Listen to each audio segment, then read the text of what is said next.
আলহামদুলিল্লাহ খুবই ভালো লাগছে। আসলে খেলা ছাড়ার পরে ক্রিকেটের সাথে থাকার ইচ্ছা ছিল। তো লাস্ট ইয়ারই আসলে বিপিএল এ কাজ করার কথা ছিল রংপুর রাইডার্সের হয়ে, কিন্তু পরে করা হয়নি। তো এই বছর থেকেই আসলে বিপিএল থেকে কাজ করব সেটা একটা প্ল্যান ছিল। তারপর লাকিলি যে আসলে বরিশাল খেলতে যাচ্ছে না, সেই কারণে আমরা রংপুর রাইডার্স যাচ্ছি গ্লোবাল টি-20 খেলতে।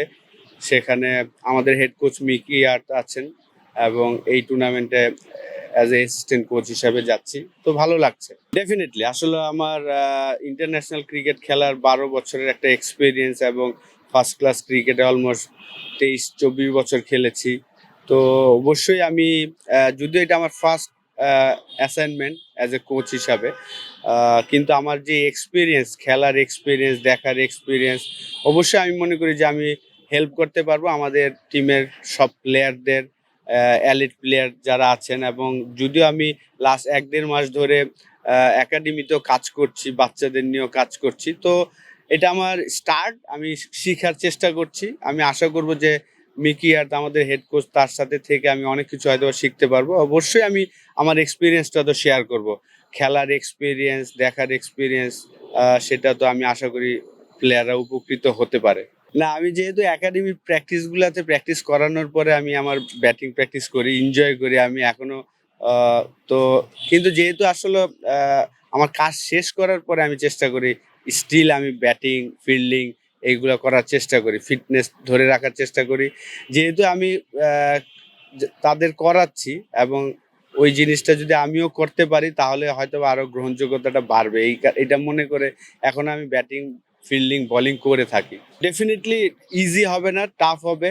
তারপরে আমি মনে করি যে আমাদের লোকাল প্লেয়ারদের জন্য একটা বিরাট বড় একটা অপরচুনিটি গ্লোবাল টি-20। এটা পুরো ওয়ার্ল্ডের সবাই হয়তো বা ফোকাস করবেন যারা ফ্র্যাঞ্চাইজি টুর্নামেন্ট করে থাকেন, এবং আমাদের দেশ থেকে প্লেয়ার হয়তো অতটা বেশি সুযোগ পায় না গ্লোবাল টি-20 যে টুর্নামেন্টগুলো হয়, ফ্র্যাঞ্চাইজি টুর্নামেন্ট। তো এটা একটা অপরচুনিটি আমাদের প্লেয়ারদের জন্য। কঠিন হবে, তারপরে আমি বিশ্বাস করি আমরা যদি আমাদের দলগত পারফরমেন্স সবাই ভালো খেলেন, ইন্ডিভিজুয়াল পারফরমেন্স করতে পারে, তাহলে অবশ্যই আমাদের লক্ষ্য ফাইনাল খেলা। চ্যাম্পিয়ন তো সবারই একটা লক্ষ্য থাকে। তো আমাদের ফার্স্ট গোল তো অবশ্যই আমরা ফাইনাল যেন খেলতে পারি। পুরো অলওয়েজ আমরা জানি যে বিপিএল এ টপ 3-4টা টিমের মধ্যে একটা টিম, তারা প্রচুর গোছানো একটা টিম।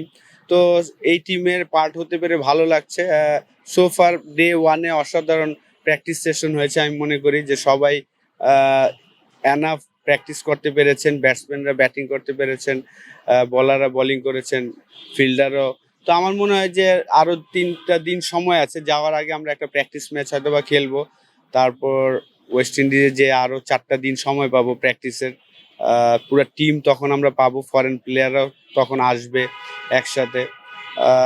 তো ভালো লাগে, একটা ভালো একটা পরিবেশে কাজ করতে অবশ্যই ভালো লাগে। না দেখেন, সবার তো স্বপ্ন থাকে, কিন্তু এখন আমার জাস্ট শেখার অনেক কিছু বাকি আছে। আমি খেলেছি ঠিক আছে, কিন্তু লেভেল 3ও করেছি, এটাও ঠিক আছে, কিন্তু আমার কাজ করতে হবে। তো এই শুরু করলাম, আশা করি যে এখানে যদি ভালো হয়, টিম ভালো রেজাল্ট করে, তখনই আসলে অপরচুনিটি হবে। আমি আস্তে ধীরেই আসতে চাই আর কি, একদম সব জায়গায় কাজ করে, সব লেভেলে কাজ করে তারপরে আসতে চাই। না, এবারে আমাদের যেই বিপিএল এর থেকে 5জন প্লেয়ার যাচ্ছেন আর বাকি 4জন বাইরে আছে। আফিফ, রনি তালুকদার, আরাফাত সানি, এই 3জন বাইরে, আর রিশাদ, 4জন বাইরের। আহ, আর বাকি 5জন আমাদের এইবারের রংপুর রাইডার্সে খেলবেন বিপিএল এ, ওই 5জন আছেন। এবং যাচ্ছে একটা গ্রুপ হয়তোবা, যেহেতু আমেরিকা হয়ে যাবে, একটা গ্রুপ 18 তারিখ যাচ্ছে। আর ইংল্যান্ড থেকে আমরা যাচ্ছি 23 তারিখ, 22 তারিখে আমরা রওনা দিব এখান থেকে। তো দুইটা পার্টের দুইটা টিম যাচ্ছে। অবশ্যই এটা অনেক আগে করা উচিত ছিল, বিশেষ করে অনেকগুলা পজিশনই আমাদের লোকাল প্লেয়ার, লোকাল কোচ থাকলে ভালো হতো। তো সালাউদ্দিন ভাই অলমোস্ট 13-14 বছর পরে আবার এই ন্যাশনাল টিমের রাডারে ঢুকেছেন, এটা আমি মনে করি অবশ্যই পজিটিভ, আমাদের প্লেয়ারদের জন্য ভালো। হয়তোবা খুব ইজিলি হয়তোবা ওনার সাথে রিলেশনটা আছে সবারই। তো অবশ্যই আশা করব ওয়েস্ট ইন্ডিজে আমাদের টিমটা ভালো করবেন। যদি টিম ভালো করে তখনই কিন্তু আসলে কোচের থাকাটা বেনিফিট হবে। যদি টিম ভালো না করে তখন কিন্তু আসলে আমরা আবার প্রশ্ন তুলবো। কিন্তু আমি মনে করি যে খুবই ভালো সালাউদ্দিন ভাই ঢোকাটা আমাদের বাঙালি যারা আছেন, যারা ফিউচারে স্বপ্ন দেখেন, ডেফিনিটলি তাদের জন্য ভালো।